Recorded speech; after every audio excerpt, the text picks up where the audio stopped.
I've been, wishing and dreaming and thinking about what it would be like, and I mean, it absolutely surpasses any kind of dream I could have ever had. It's, being on these sets with these incredibly talented people, and that's, in every department. I'm in awe. I mean, it's like again, landing on Arrakis. It's a real place, it feels like. We pick up Chani, I guess, like I said, right where we left off. She's just met this foreigner who, I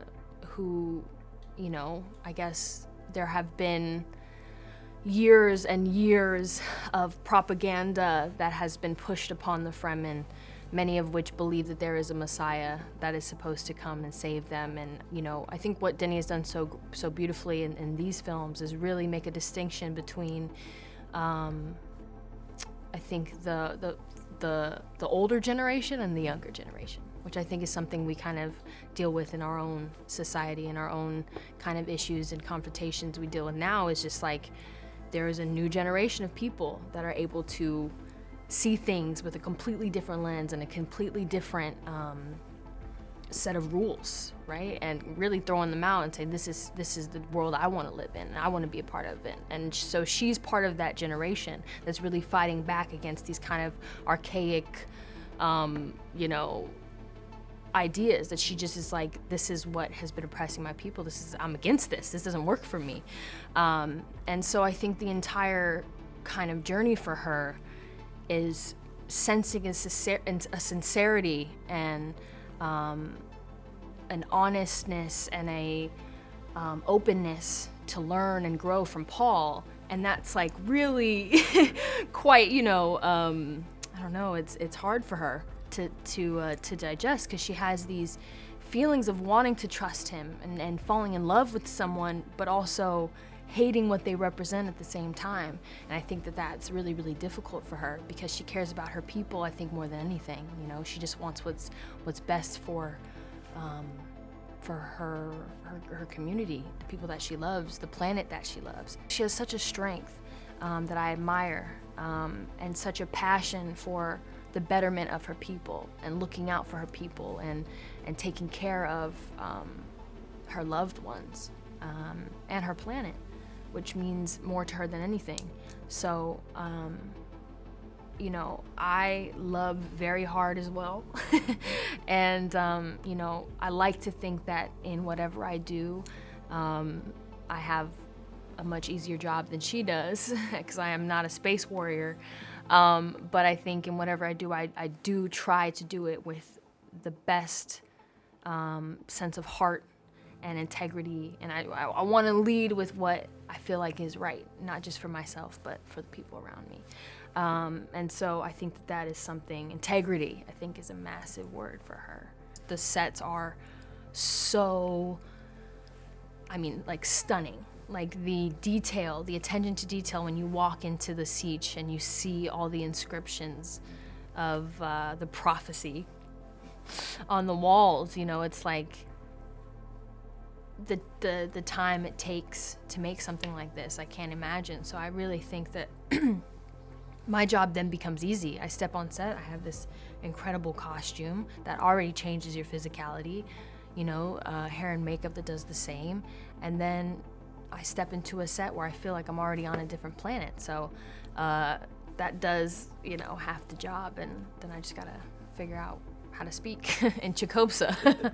We didn't really know each other at all before the first film, and then over the span of the years that it took to come out and after, we became very close, and now he's like my brother. He's like family to me. So I'm grateful to have this experience with someone who feels like family. We get to look around and have these experiences, and like, how cool is that? Someone you're going to be friends with for a long time, and just be able to. I hope we're like Javier and Josh, who, they're sitting and they're like, we call it like they're like big kids. and they sit around and they talk about, hey, remember when we made this movie together, and remember this and remember that. So hopefully we'll have the same kind of thing on Dune 12, you know. I only got a few days getting to watch Mr. Walken, which was crazy. I was so nervous. I barely even talked to him, you know. I was just like, hi, sir, you know, like, but, you know, his presence just walking in the room, you're like, whoa, you know. So he feels like an emperor for sure.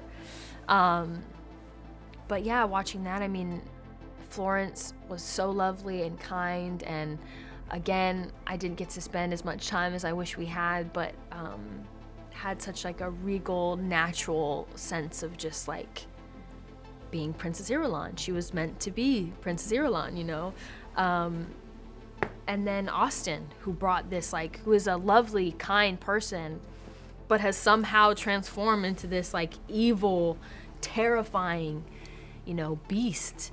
Yeah, so I think this, I mean, it goes without saying, like, this cast is really, really, really special, and the new players are bringing so much to this film, and I'm excited to see it all put together. The Atreides fight different than the Harkonnen, fight different than the Sardaukar, fight different than the Fremen.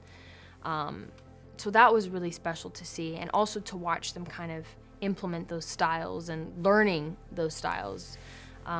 What makes a Fremen fight different than any other fight, you know, their ability to work in the sand, and how they move their bodies, and how they crawl, and, you know, it's really interesting to start understanding within my own body. So that was cool. We did like a lot of crawling techniques. You have to be very light on your feet if you're going to be a Fremen. Very smooth. It's really, really magical. And again, there's concepts and there's ideas that are kind of so far out a little bit that I even wonder, like, how is Denny going to be able to explain this and like make this make sense to someone who may have never read the book or have only seen the first movie. But obviously he did it with the first movie. I think he'll do it again. I think something that I felt when I watched the first film was I understood the books more somehow. Like, I'd read the books and I still had questions and I still was confused about things. And then when I watched the movie, I was like, oh, that makes more sense now. Like, he made it so clear and built this world. And so now I think he's just having fun. Like, you can see he shows up every day. And I think no matter how tired he is or anybody else is, like, they just feel so, I think, reinvigorated by his energy, because he comes on set and he's so positive and he's so excited, because this is, I think, in many ways a childhood dream of his, you know, and he's fulfilling that. And it's almost like watching like a kid, you know. There's such, and I think being able to tap into that, like, that creative essence that the child part of ourselves has is so special and so important for creatives. So it's really cool to watch him kind of tap into that and explore that and just feel so much joy. Like, he'll finish a scene and he'll be so moved and excited, and, you know, I think we all feel the same.